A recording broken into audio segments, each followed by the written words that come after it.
Hi all welcome to Blasters arena. Kerala ബ്ലാസ്റ്റേഴ്സുമായി ബന്ധപ്പെട്ടുകൊണ്ട് ഒരുപാട് റൂമറുകളും അപ്ഡേറ്റുകളും ഇപ്പോൾ പുറത്തു വരുന്നുണ്ട്.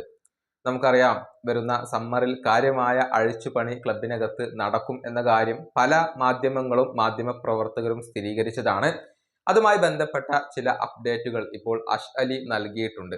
അതായത് 3 കേരള ബ്ലാസ്റ്റേഴ്സ് താരങ്ങളുടെ ഏജന്റുമാർ ഇപ്പോൾ മറ്റു ക്ലബ്ബുകൾക്ക് വേണ്ടിയുള്ള അന്വേഷണങ്ങൾ ആരംഭിച്ചിട്ടുണ്ട്. പുതിയ ക്ലബ്ബുകൾക്ക് വേണ്ടിയുള്ള അന്വേഷണങ്ങൾ ആരംഭിച്ചിട്ടുണ്ട്. പ്രാഥമിക ചർച്ചകൾ മറ്റു ക്ലബ്ബുകളുമായി ആരംഭിച്ചു കഴിഞ്ഞു എന്നാണ് ഇദ്ദേഹം റിപ്പോർട്ട് ചെയ്തിട്ടുള്ളത്. ആ 3 കേരള ബ്ലാസ്റ്റേഴ്സ് താരങ്ങൾ ആരാണ് എന്നുള്ളത് വ്യക്തമായിട്ടില്ല. പക്ഷെ ഒരു വിദേശ താരത്തിന്റെ ഏജന്റ് അതിൽ ഉൾപ്പെടുന്നുണ്ട്. അതായത് ഒരു വിദേശ താരം ഉൾപ്പെടെ 3 താരങ്ങൾ ക്ലബ്ബ് വിടാനുള്ള സാധ്യതയുണ്ട്, ക്ലബ്ബ് വിട്ടേക്കും എന്ന് തന്നെയാണ് ഇതിൽ നിന്നും നമുക്ക് മനസ്സിലാകുന്നത്. അതുപോലെ തന്നെ സ്പോർട്ടിംഗ് ഡയറക്ടറായ സ്കിൻകിസ് ക്ലബിനകത്ത് തുടരുമോ ഇല്ലയോ എന്നുള്ള കാര്യത്തിൽ ഒരു വ്യക്തത ഇപ്പോഴും ലഭിച്ചിട്ടില്ല എന്ന് അദ്ദേഹം പറയുന്നുണ്ട്. ഒരു പുതിയ പരിശീലകനെ നിയമിച്ചതിന് ശേഷമായിരിക്കും സ്കിൻകിസിന്റെ കാര്യത്തിൽ ഒരു വ്യക്തത നമുക്ക് ലഭിക്കുകയുള്ളൂ. പുതിയ പരിശീലകനെ നിയമിക്കാനുള്ള ചുമതല ഇപ്പോൾ സ്കിൻകിസിലാണ് ഉള്ളത്. അദ്ദേഹമാണ് അതുമായി ബന്ധപ്പെട്ടുകൊണ്ട് പ്രവർത്തിച്ചു കൊണ്ടിരിക്കുന്നത്. അതിനുശേഷം മാത്രമാണ് നമുക്ക് വ്യക്തതകൾ, അദ്ദേഹത്തിന്റെ ഭാവിയുടെ കാര്യത്തിൽ വ്യക്തതകൾ ലഭിക്കുകയുള്ളൂ.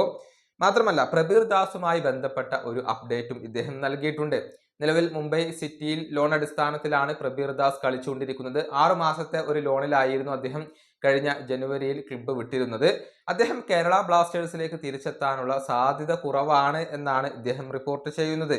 അതായത് മുംബൈ സിറ്റിയുമായി ഒരു പെർമനന്റ് കോൺട്രാക്റ്റിൽ ഒപ്പിടാനുള്ള ഒരു സാധ്യത അവിടെയുണ്ട്. പക്ഷെ മുംബൈ സിറ്റിക്ക് അദ്ദേഹത്തിൽ താല്പര്യമുണ്ടോ എന്നുള്ളത് വ്യക്തമാവേണ്ടതുണ്ട്. മുംബൈക്ക് താല്പര്യമുണ്ടെങ്കിൽ തീർച്ചയായും പ്രബീർ ദാസ് അവിടെ തുടരാനാണ് ആഗ്രഹിക്കുന്നത് എന്നാണ് ഇപ്പോൾ അഷ്അലി റിപ്പോർട്ട് ചെയ്തിട്ടുള്ളത്.